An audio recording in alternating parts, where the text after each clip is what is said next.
요한계시록 7장 1절에서 8절 하나님 말씀 전하겠습니다. 오늘 본문 그 7장에 들어가기에 앞서서 6장이 끝날 때 했던 그 질문과 함께 7장을 시작해야 합니다. 6장에서 그 7인 심판이 이렇게 진행이 됩니다. 그래서 1부터 넷째 인까지 네 말탄 자들 정복, 폭력, 고난, 사망을 막 이렇게 풀어 놓았죠. 그리고 이제 다섯째 인에서는 순교자들은 이 하나님의 공의가 이루어지도록 외칩니다. 우리의 피를 갚아주지 아니하시기를 어느 때까지 하시려 하나이까. 그러고 나서 여섯째 인이 떼지면서 해, 달, 별들이 막 어두워지는 현상과 이제 심판이 정말 가까이 왔다라는 그런 느낌을 줍니다. 그 순간에 계시록 6장 17절 6장이 끝날 때 모든 계층의 사람들이 외치죠.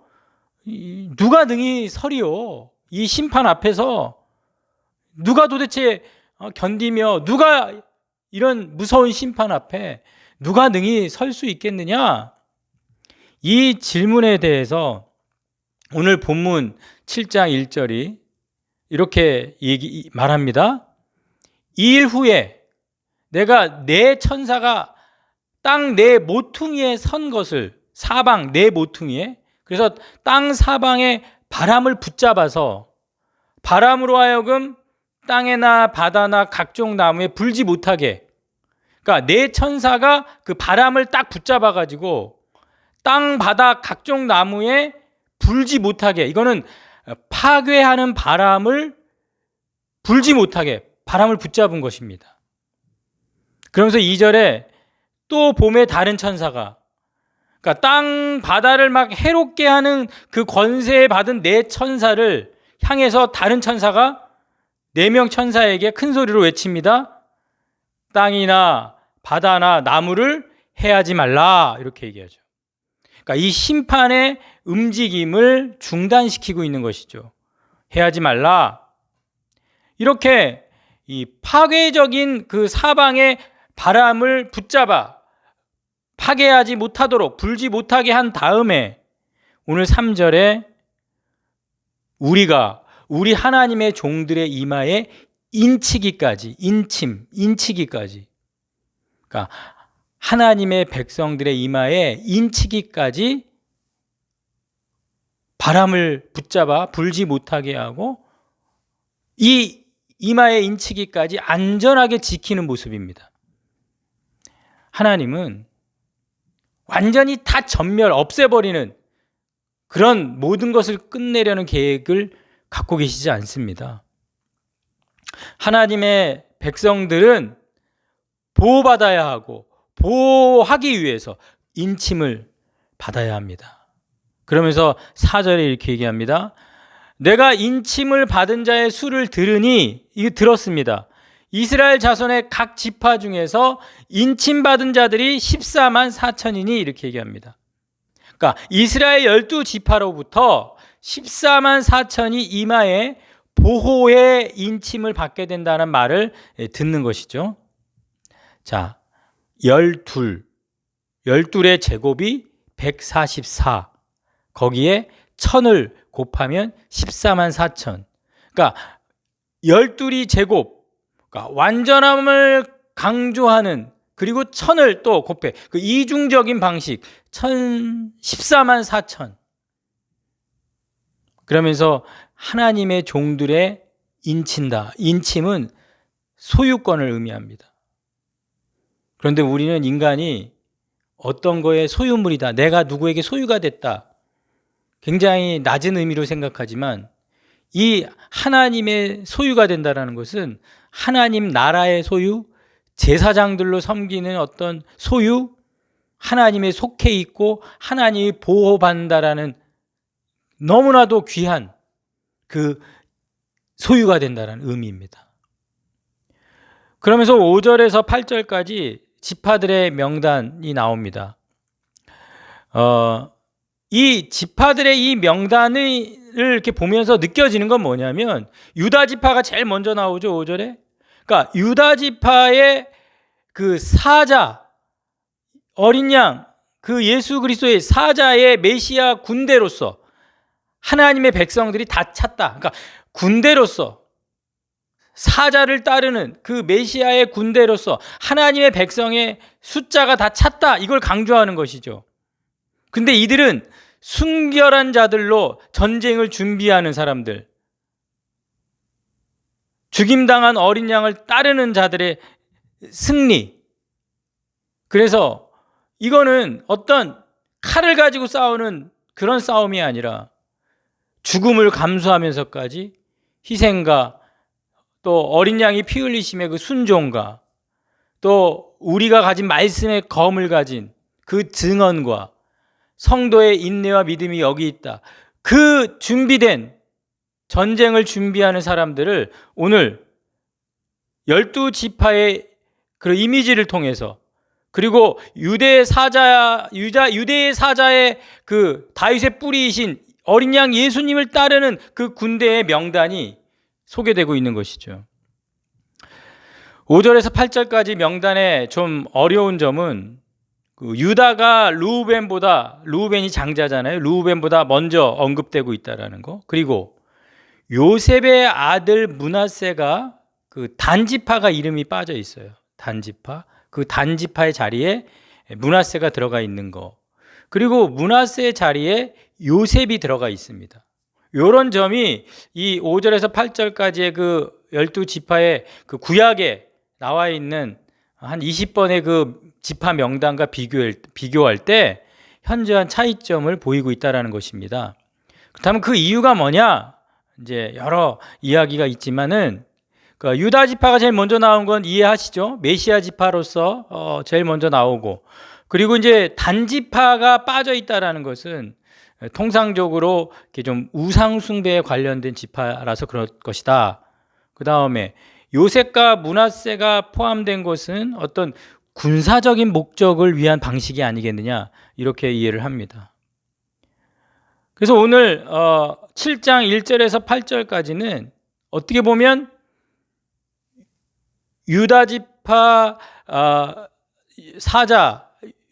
사자의 다윗의 뿌리, 그 어린 양을 따르는 어떤 군대, 영적인 싸움을 수행하기 위해서 준비된 어떤 군대의 모습, 그렇게 보여집니다.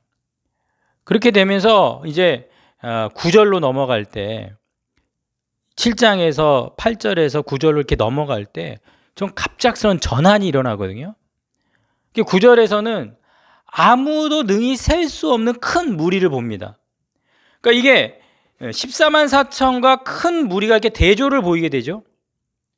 그리고 14만 4천은 들었어요. 근데 큰 무리는 봅니다. 대조를 이루죠. 그러니까 이러한 대조는 우리가 이미 살폈지만 이 사자, 어린 양 이렇게 대조가 되잖아요. 사자 같은 예수님의 모습, 또 어린 양 같은 예수님, 이게 대조를 보이지만 한 분 예수님에 대한 두 가지 시각을 제공해 주죠. 마찬가지로 이 14만 4천과 큰 무리가 대조되는 것은 이렇게 서로 다른 것처럼 보이지만 구원받은 자들에 대한 두 가지 시각을 제공한다. 12지파로 구성된 그 이스라엘 족속은 하나님께서 보존하고 회복하신다라는 그런 그 약속을 가지고 있지 않습니까? 그 약속이 예수님의 죽음을 통해서 각 족속과 나라로 큰 무리로 구원받음으로 그 약속이 어떻게 되는 거죠? 지켜지고 있는. 그래서 특별한 14만 4천이 셀 수 없는 큰 무리로 이렇게 향하고 있는. 그래서 그 셀 수 없는 큰 무리, 그 영역, 그 곳은 예수의 피가 옷을 희게 만들고 어린 양이 목자로서 딱 중앙에 서 행동하는 그런 장면이지 않습니까? 그러므로 오늘 7장은 두 개의 환상입니다. 7장 전체가 두 개의 환상. 7장 1절에서 8절까지는 이 땅에서 지금 일곱째 인 심판이 6째 인까지 떼어지면서 그 이 땅에 임박한 그 심판이 막 보여지고 있을 때 지금 7장이 기록되는 거죠. 그러니까 그런 심판이 임하기 전에 인침을 받고 싸울 태세를 갖추는 전투하는 교회의 모습, 그리고 7장 9절에서 17절까지는 싸움에서 승리한 후에 하늘로 올라간 교회의 모습, 이렇게 두 개의 환상을 보여주고 있습니다. 인침을 받아 보호를 받고 이미 준비된 영적 싸움을 하는, 인침을 받아 보호를 받고 싸우는, 그리고 인침을 받은 자들이 싸움을 이긴 다음에 누리게 될 그 복, 이 두 가지를 7장에서는 우리에게 보여주고 있는 것이죠. 보호받음과 복받음, 이 두 가지. 우리가 이제 계시록을 이렇게 보면 2장에서 3장까지는 7교회에 대해서 말해주죠. 이 땅의 7교회. 그리고 4장에서 5장은 하늘의 문이 열리면서 하늘의 교회의 모습을 보여줍니다. 그리고 6장에서는 7인 심판을 말해주고, 그리고 이 7장 1절에서 8절 앞부분에서는 이 땅의 교회가 보호받을 거다. 인침을 받아서 보호받을 거다. 그래서 이미 준비된 영적 싸움을 할 것이다. 그리고 7장 9절에서 17절까지는 하늘의 교회, 인침을 받고 싸움을 이긴 후에 하늘의 교회에서 복받음을 말해주고 있습니다. 우리는 이 땅의 교회에서 신앙생활을 하는데 우리의 이 믿음이 하늘에까지 이어지고 있다라는 사실. 그래서 땅에서 믿고 있지만 하늘과 땅 전체를 바라보는 시각을 가지고 살아야 된다. 땅의 교회만 바라보면 연약한 모습으로 믿는 자의 마음이 다칠 때가 많습니다. 그러나 문제는 우리 마음이 다치면 예수님이 문 밖에 서서 기다린다, 그런 표현을 하죠. 계시록에서. 마음 문이 열려야 하늘 문이 열리고, 하늘 문이 열려야 땅의 교회가 전부가 아니구나. 땅의 교회가 하늘의 교회에서 누릴 복을, 그 영광을 바라보게 되고, 우리 땅의 교회를 이렇게 인치시고 보호하시고 계시구나 깨닫게 되는 것입니다. 오늘도 인치시고 보호하시는 하나님으로 이미 준비된 영적 싸움을 우리가 하고 있다는 사실을 기억하고, 그 하나님의 보호 가운데 우리가 평안하고 내가 세상을 이기었노라 충만한 하나님의 평안이 우리 가운데 가득하기를 주님의 이름으로 축원합니다. 기도하겠습니다. 살아계신 하나님, 간절히 기도합니다. 우리가 이 땅에서 신앙생활 하지만은 우리 마음의 문이 열리고 하늘의 문이 열려서, 믿음의 눈이 열려서 하늘의 교회를 보게 하셔서 이 땅에서의 믿음이 하늘로 이어지고 있음을, 그리고 이 땅에서는 우리는 인침을 받아 하나님의 보호로 이미 준비된 영적인 싸움을 하고 있음을 알게 하여 주시옵소서. 깨닫게 하여 주시옵소서. 그리고 우리가 보호받아서 반드시 이긴 후에 우리가 복받는 그런 놀라운 하나님의 이 계획과 목적, 그것이 이루어지고 성취될 것을 믿고 소망하게 하여 주시옵소서. 하나님, 그 보호받은, 인침을 받아 보호받고 있는 우리의 이 영적 싸움에서 그 이미 준비되어 싸우고 있다란 그 확신과 믿음, 그래서 우리는 반드시 승리할 거라는 소망으로 오늘도 넉넉히 이기는 하나님의 평안이, 세상이 줄 수 없는 평안이 우리를 사로잡고 충만케 하여 주시옵소서. 예수님의 이름으로 기도하였사옵나이다. 아멘.